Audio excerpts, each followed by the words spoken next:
नमस्कार, मैं हूं संजय शर्मा। आप देख रहे हैं 4 PM news network. Nitin Gadkari ने तो कमाल कर दिया। सीधा सीधा मोदी जी को विश्व कन्या कह दिया। मोदी जी मतलब सरकार। उन्होंने कहा कि सरकार विश्व कन्या होती है, इसके पास जाना नहीं चाहिए। जो उसके पास जाता है डुबो देती है। सब्सिडी पे निशाना साधा। सब्सिडी मिल जाए मतलब भगवान मालिक। तो क्या इनडायरेक्ट निशाना साधते हुए गडकरी ने कह दिया कि ये जो 15 लाख रुपए वाली बात थी, ये जो हर घर को छत मिलने वाली बात थी, जो किसानों की दोगुनी आय हो जाने वाली बात थी, जो 2 करोड़ नौकरी वाली बात थी, वो विश्वकन्या ने कही थी। मतलब गडकरी ने आज बम फोड़ दिया। खेल क्या है गडकरी का, क्यों कहा, इसकी बात करनी है तो सीधे हमें नागपुर चलना पड़ेगा, क्योंकि ये गडकरी ने बयान भी नागपुर में दिया है। तो चलेंगे राजीव रंजन जी, जो नागपुर में हैं, जबरदस्त पत्रकार हैं, एक अंतरराष्ट्रीय मैगजीन में काम करते हैं और हमारे साथ बढ़िया बेबाक बातचीत करते हैं। उनके पास चलते हैं। उससे पहले आप सबका शुक्रिया। हजारों लोगों ने ट्वीट किया संजय शर्मा 4 PM हैशटैग करके। ट्विटर पे ट्रेंड करने लगा 4 PM। मुझे उम्मीद नहीं थी। लोग, हमारा आंकड़े आए थे, हम लगातार 8-9 महीनों से देश में नंबर 1 हैं, इस महीने में ही रहे और लोगों ने फिर उसके जबरदस्त समर्थन दिया। मैं सबका हाथ जोड़ के विनम्रता से आप सबका आभार व्यक्त करता हूं। आप सब जो मुझ पे भरोसा जता रहे हैं उसके लिए मैं हृदय से आभारी हूं। आपके साथ ये चैनल हमेशा खड़ा रहेगा, सरकार की आंख में आंख डाल के बात करता रहेगा, ये मैं भरोसा दिलाता हूं। चलते हैं राजीव जी से और पूछते हैं कि गडकरी का ये दिल इलू इलू क्यों कर रहा है। मोदी जी से क्या पहले ही तलाक की नौबत आ गई है? चलते हैं राजीव जी से ये सवाल पूछते हैं। 4 PM न्यूज नेटवर्क में स्वागत है आपका राजीव भाई। इससे ज्यादा और क्या भयंकर चीज हो सकती है कि नितिन गडकरी ने तो बाकायदा आज ऐलान कर दिया, ऐलान जंग कहते हैं ना, ऐलान जंग कर दिया। कह दिया कि सरकार के भरोसे मत रहिए भैया, सरकार कुछ नहीं देने देने वाली है, सरकार विश्व कन्या है। ये मतलब इतना तीखा हमला तो शायद नितिन गडकरी ने अभी तक नहीं कहा होगा। सरकार विश्व कन्या है मतलब क्या, फिर मोदी जी क्या हो गए, विश्व देवता हो गए, विश्व गुरु हो गए?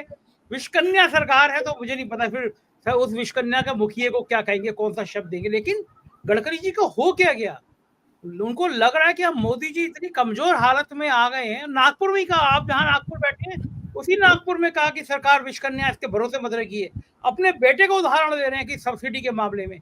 और ये तब कह रहे हैं जब कन्या योजना एक ला रहे हैं, वो लाडली बहना योजना लॉन्च कर रहे हैं महाराष्ट्र में, और ऐसे प्रचारित कर रही है बीजेपी जैसे लाडली बहन योजना आ गई और पूरी क्रांति हो गई, बम बम हो गया। कल ही गाय गाय को राजमाता का दर्जा दिया गया है। लोग ट्वीट कर रहे हैं कि फिर बैल क्या राष्ट्रपिता हो गया, या फिर आप धीरे धीरे पार्लियामेंट में लाकर राजमाता घोषित कर दो। मजाक उड़ा रहे लोग। और आज गडकरी ने बम फोड़ दिया। ये गडकरी चाह क्या रहे हैं भैया राजीव भाई? वो तो इधर उनको क्रांति कर रहे हैं। देखिए, गडकरी साहब तो बहुत पहले से ही जो है उनको ये एक फिलर पार्टी के ही अंदर से काफी लोगों ने दिया है कि आप एक वायबल अल्टरनेटिव हो नरेंद्र मोदी के। और आपकी चुप्पी और खामोशी जो है वो नरेंद्र मोदी को बल देती है, बल प्रदान करती है।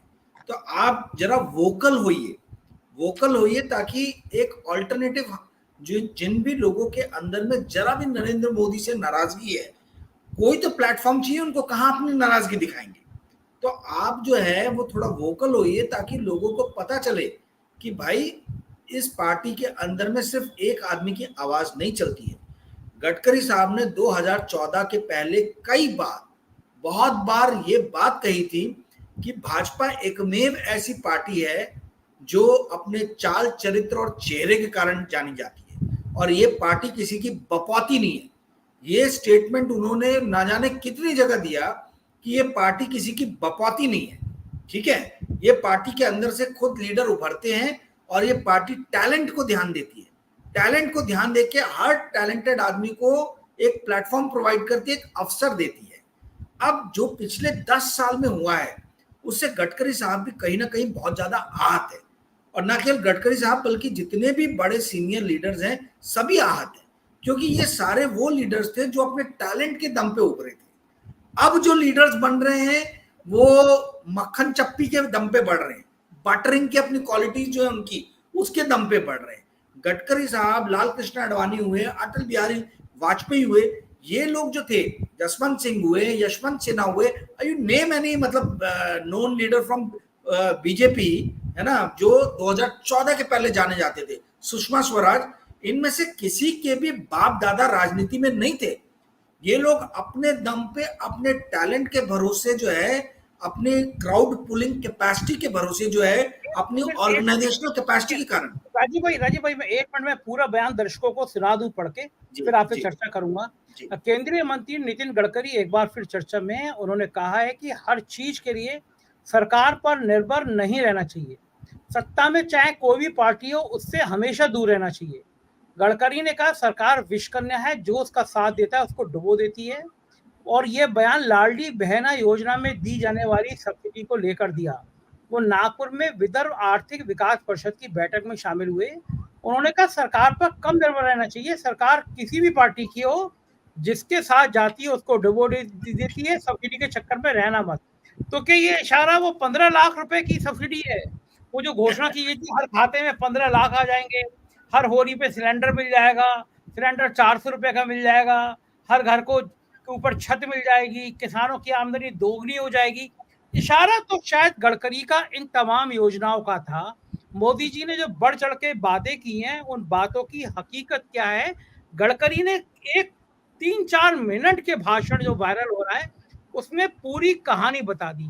क्या ये बिल्कुल बगावत है?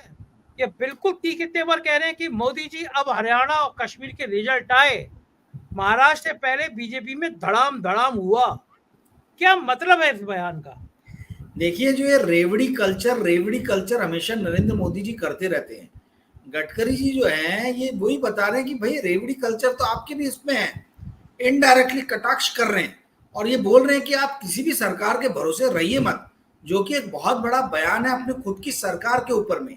और उसका कारण यही है जो मैं आपको पहले बता रहा था कि जितने भी लीडर्स उभरे थे 2014 के पहले, वो सब अपने दम पे उभरे थे, अपने अपने ऑर्गेनाइजेशनल कैपेबिलिटीज के कारण उभरे थे, अपने क्राउड पुलिंग कैपेसिटी के कारण उभरे थे, जनता को आकर्षित करने की उनकी जो क्षमता थी उसके कारण।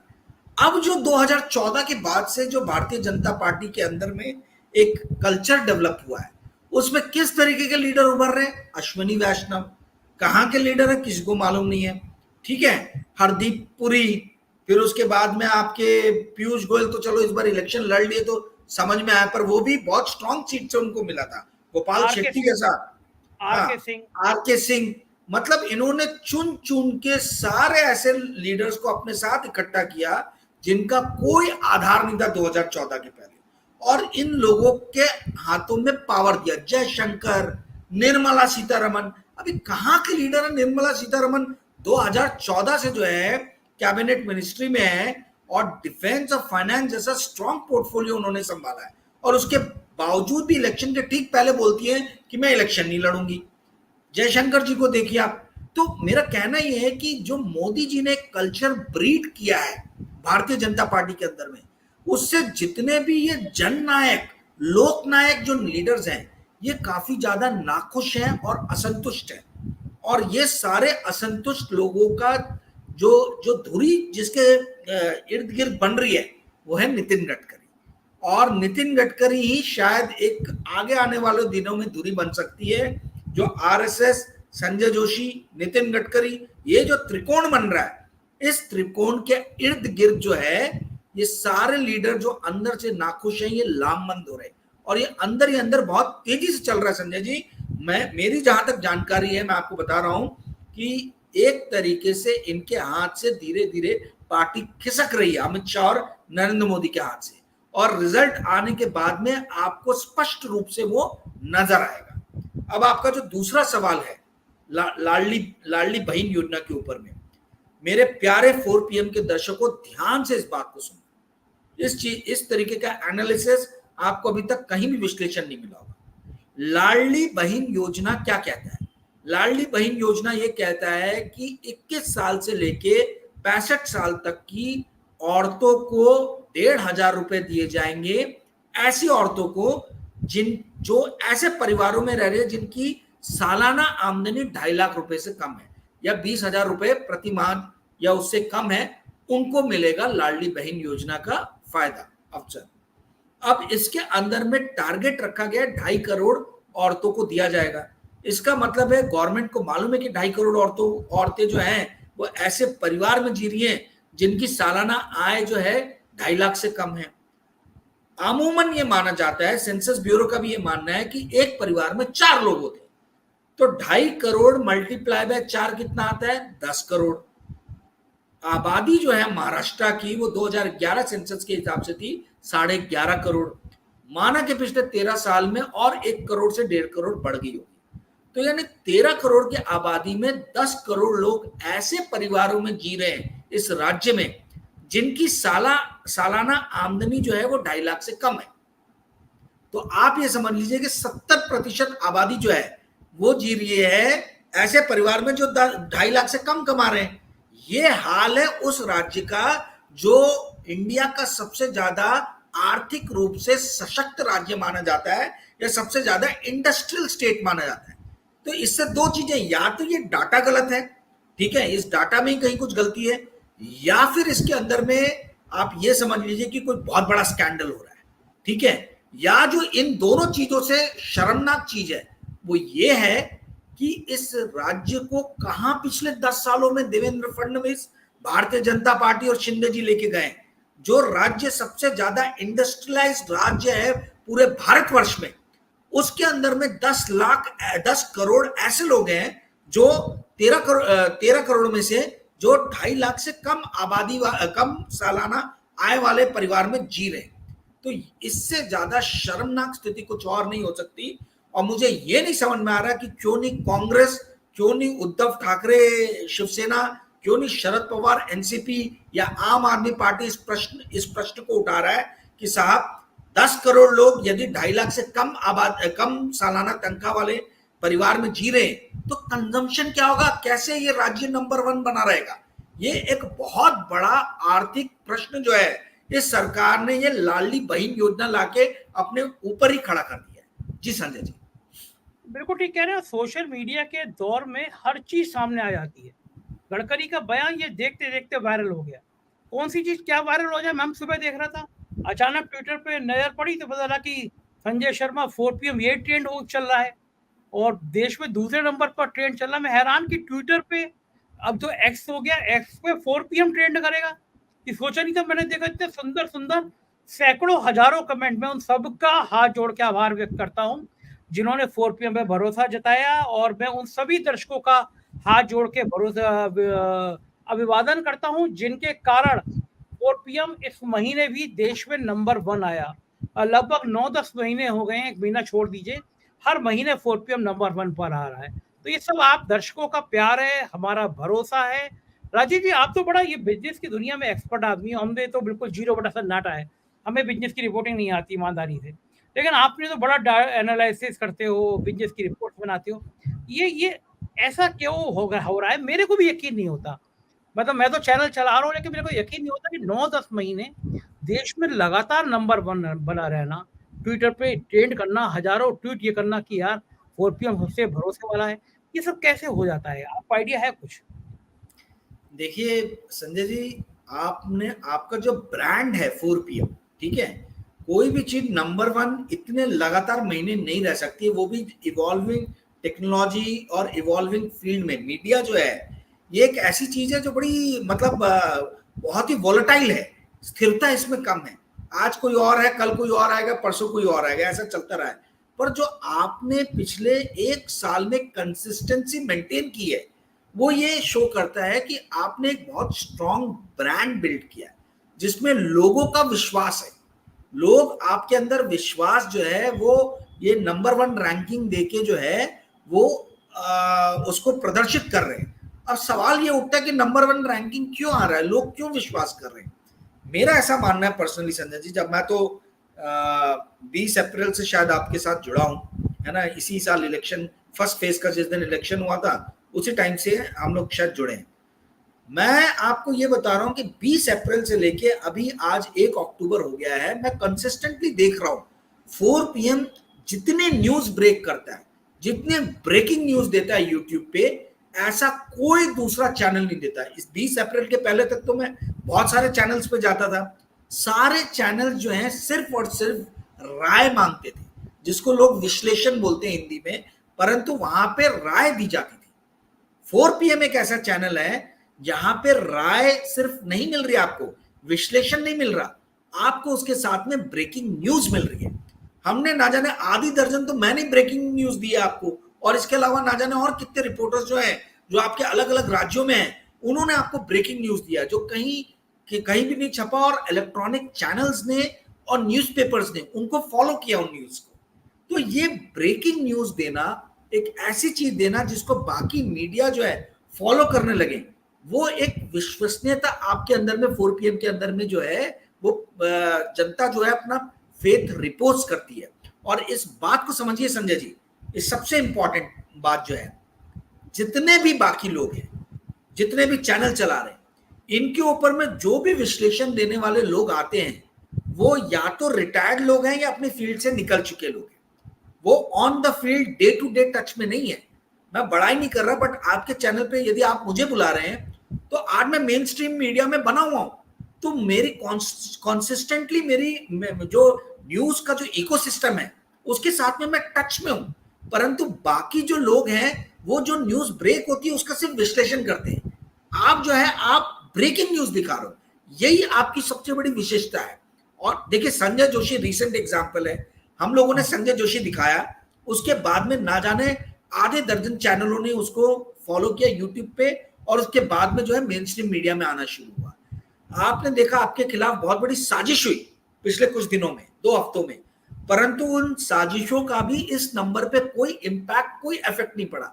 उसका रीजन ये है कि जनता का आपके ऊपर में ट्रस्ट है। कुछ लोगों ने छोड़ा चैनल, कुछ सब्सक्राइबर्स ने भी चैनल को अनसब्सक्राइब किया, परंतु अधिकतर जो जनता है, जो मेजॉरिटी जो आपके व्यूअर्स हैं, वो आज भी आप पे बहुत ज्यादा विश्वास करते हैं, क्योंकि आप जो है ना केवल विश्लेषण उनको दिखा रहे हैं, बल्कि आप एक एजेंडा सेट कर रहे हैं, एक न्यूज सेट कर रहे हैं, और लोग जो है आपको फॉलो कर रहे हैं। और सबसे बड़ी बात, सत्ता के खिलाफ आंखों में आंखें डाल के देख के बात करने वाला यदि कोई सबसे पुराना पत्रकार है आज इस यूट्यूब पे, तो उसका नाम है संजय शर्मा। मैं इसलिए नहीं बोल रहा कि मैं आपके साथ बात कर रहा हूं, परंतु मुझे पता है और बहुत सारे दर्शकों को भी आपने बताया कई बार, आपने जितने आक्रमण झेले हैं राज्य सरकार के, शायद ही किसी और जर्नलिस्ट ने, किसी और रिपोर्टर ने वहां पे उत्तर प्रदेश में झेले होंगे। एक बार नहीं, कई बार हुआ आपके साथ में। यूजुअली पत्रकारों के साथ में क्या होता है, एक बार लिया, उठा के जेल के अंदर डाल दिया, ठीक है, थोड़े दिन जेल में रहे, बाहर आ गए। परंतु आर्थिक रूप से कमजोर करना, रोज डराना, रोज आपके पीछे जो है पुलिस की गाड़ियों को घुमाना, आपके बच्चों पे, आपके परिवारों पे निगाहें रखना, एक टैसिट वे में आपको एक वेल थ्रेट देना, एक जो है आपको हमेशा एक डर का, भय का एहसास दिलाते रहना कि हम तुम्हारे ऊपर नजर रखे Sanjay Sharma, don't try to be over smart.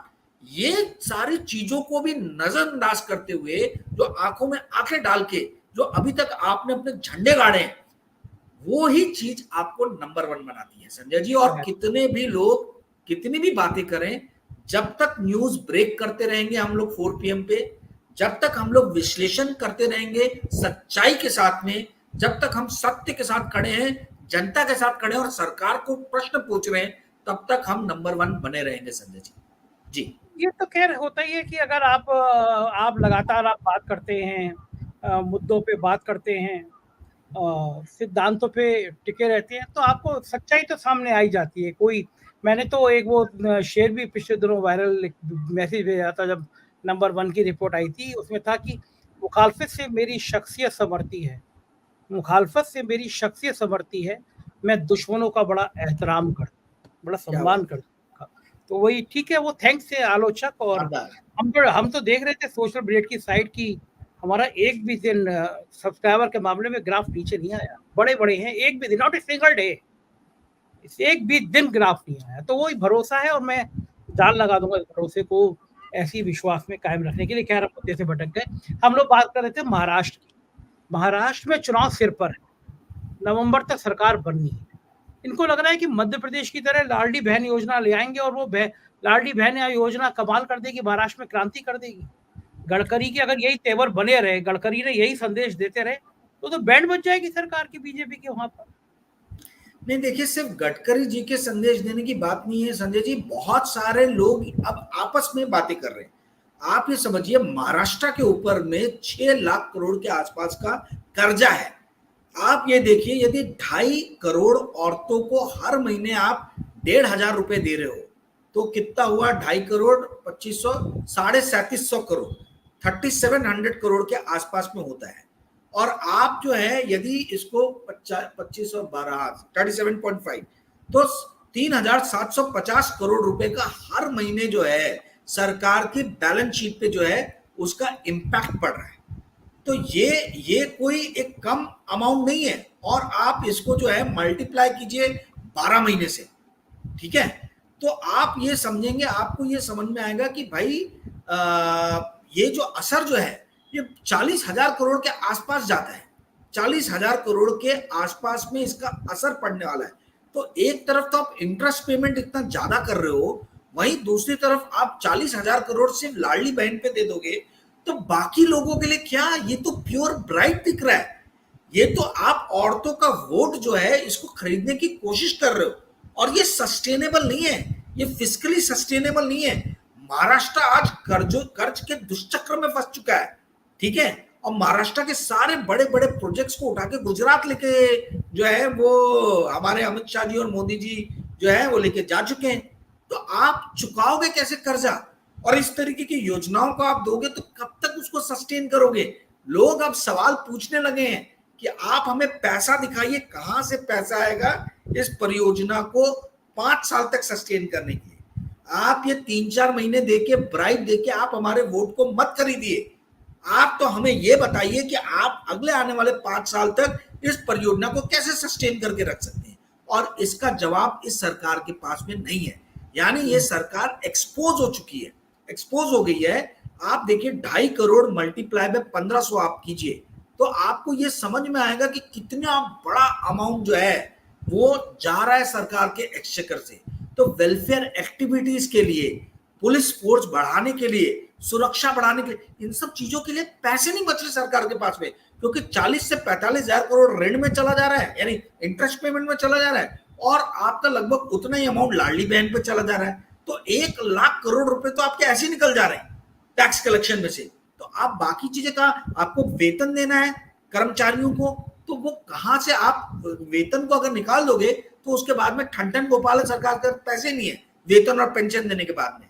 तो इसीलिए लोग अब ये सवाल पूछ रहे हैं। मुझे दुख ये है कि क्यों नहीं इस बात को जो है बहुत ही तीव्र रूप से कांग्रेस, उद्धव ठाकरे जी, शरद पवार जी, आम आदमी पार्टी, कम्युनिस्ट पार्टी, जो भी इलेक्शन लड़ना चाहती है, वो क्यों नहीं लोगों को फाइनेंशियली एजुकेट कर रही है कि शो मी द मनी, पैसा मुझे दिखाओ, कहां से ये 5 साल सस्टेन करने के लिए आप लाडली बहन योजना को सस्टेन करने के लिए पैसा लेके आओगे। ये यदि विपक्षी दल स्ट्रांगली उठाएंगे तो ये मुद्दा उल्टा हो जाएगा। जो अभी दिख रहा है कि बीजेपी के फेवर में जा सकता है, ये बीजेपी के विपरीत भी जा सकता है, क्योंकि तब ये प्रूव हो जाएगा कि ये योजना सिर्फ और सिर्फ वोट खरीदने के लिए लाई गई है और ये लॉन्ग टर्म सस्टेनेबल नहीं है। जी संजय जी, बिल्कुल ठीक बात है। एक तरफ छत्रपति शिवाजी की मूर्ति गिरने का मुद्दा अभी भूले नहीं है लोग कि शिवाजी भगवान है महाराष्ट्र में, और उनकी मूर्ति गिरने के भ्रष्टाचार जो है उसकी एक के बाद एक कड़ियों की चर्चा हो रही है। उस पर लोग समझ रहे हैं कि तुम अब जब चुनाव में 1 महीने रह गए तो आपको याद है कि गाय भी हमारी राजमाता है। क्या महाराष्ट्र की जनता को नेता इतना मूर्ख समझते हैं कि 1 महीने पहले ऐसे संवेदनशील मुद्दे लाएंगे, हिंदू मुसलमान की लाइन वाले मुद्दे आएंगे और जनता भूल जाएगी, जनता कहेगी हाँ बड़ा बढ़िया भाई गाय राजमाता हो गई, अब हम वोट देंगे बीजेपी को। ऐसा भी होता है क्या? ये जनता को मूर्ख नहीं, ये अपनी मूर्खता जनता को बता रहे हैं। इनको हाँ, ये नहीं मालूम है कि जनता इनके ऊपर में कितना हंस रही है। They have become a laughing stock in front of everybody.